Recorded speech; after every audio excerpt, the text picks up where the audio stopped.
ওই মেম সে মধু কাটার আগে নিজের মধু ছাড়িয়ে দিয়েছে, করে গামলায় পড়তেছে রে বলায়, যত কামড়াচ্ছে তত তত পড়তেছে। এক সাহেব আর মেম আইছে বাংলায়। সাহেব কেমন ওই ফল টল খায় না, তো এক ফলের দোকানে গেছে। এখন আপেল ফল কিনে খাইছে, তা পাশে আর একজন ওই মধু নিয়ে আইছে। এই চাক্কাটা মধু, চাক্কাটা মধু। সাহেব জিজ্ঞাসা করছে, হোয়াট ইজ দিস? দোকানদার বলছে, this is honey. Honey honey, is it sweet? Yeah, very sweet. একটু আমাকে দিয়ে দাও, give me some honey, give me some honey। একটু একটু বাংলা শিখেছি তো, আমাকে একটু মধু দেব, আমি খাবে। ওরে যখন হাতে দিয়েছে, চাটিয়ে যা মিঠিয়ে পাইছে, ঠোঁট ঠোঁট মাখাই নেছে। মেম যাই ওই ঠোঁটে চাটা দিয়েছে, হাসিয়ে পড়ে। ওকে চাটা চাটি স্বভাব আছে, তা জানো? জানি নাকি, বিদেশে গেছো এখনো? একে চাটা চাটিয়ে চুমো খাওয়া তো করোনায় বন্ধ করেছে। দেখলি খালি ওরা চুমো খায়, দেখা হবে। এই চুমো খাওয়া বন্ধ হয়েছে করোনার কি? মাইরি, করোনারটা ভালো কাজ করি তুই গেছে।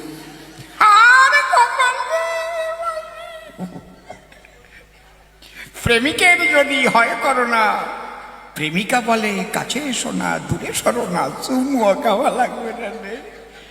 কি না ওইরকম হাসে, হাসা বলে হাসি, এই নিয়ে হাসাহাসি করে, হাসাহাসি। এখন ওই মিঠিয়ে পাইয়া ও কয় ডাক দিয়ে, where is the power house of হানি?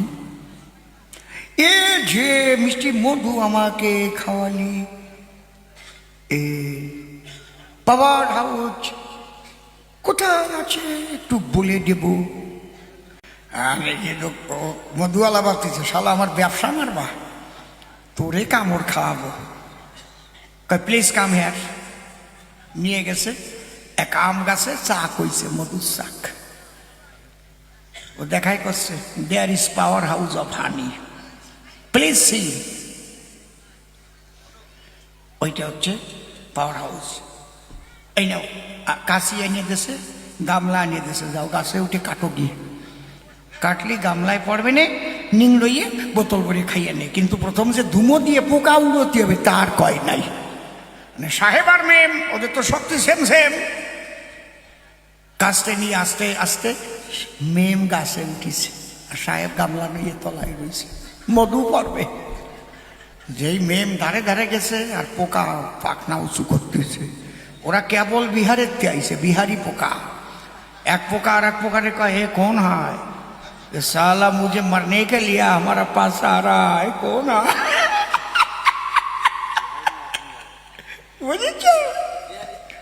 বুঝতে পারছো? এইবার যেই কাশি দিয়ে পোষ কেবল বাদাইছে, 2-3 কুড়ি উড়িয়ে যাই ওর গায়ে পড়ি, এমন কসম দিচ্ছে মধুর চাকার কাটবে কি? ওরা তো স্নান করে না, শরীর কড়া কড়া শরীরের পেশাব কেমন হয়? এটা আমার এসব ভালো লাগে না, লজ্জা করে ছাতা।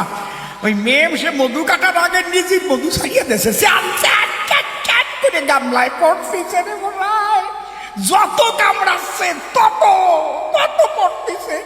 সাহেব মনে মনে ভাবে, তাই ও নামিয়ে আসলি পাই কিনা পাই, আমি আগে এক গালিও খাই। বলতে যাই উঠোইয়ে গালে গেছে রে ভাই, একটুও মিটে নাই, নোমটা শ্যামটা গন্ধ করছে। কে ভাই শালা, এ মধু তো মিষ্টিই লাগে না। কয়ে মধু এখনো পাকে নাই, কাঁচা মধু খা শালা। রস তো আর এক প্রকারের না। আমার না এসব বাজে কথা ভাল লাগে না, লজ্জা করে কেমন, সত্যি ভাইরি। তোমরা খালি হাস পানে, আর তোমরা বাড়ি যে আমার মন্দ করবেন। তারপরে এই লোকটা কি লোকে সে মেমের ফেসাপের গল্প কইছে, স্বপ্নে মনে পড়লেও হাসিয়ে উঠবা। খালি দেখবা ওই যে চান চান করে পড়তেছে।